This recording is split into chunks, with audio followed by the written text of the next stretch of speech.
There is no way we can talk corruption in this country without William Ruto. So why is he blaming Gachagua for his own failures? Where was he when Gachagua was stealing? It means even him, he was stealing. So don't stop blaming Gachagua for your own failures and take responsibility and fail. And I want to say this to the members of parliament. You have been used by the executive to impeach Gachagua. When you are done with Gachagua, then we the people of this country, we are going to come for you.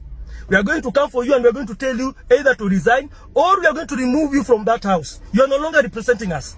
You are only representing William Ruto because William Ruto is using you, the parliament, for his own agendas. Right now, he's using you to impeach Gachagua when he is the one who has failed.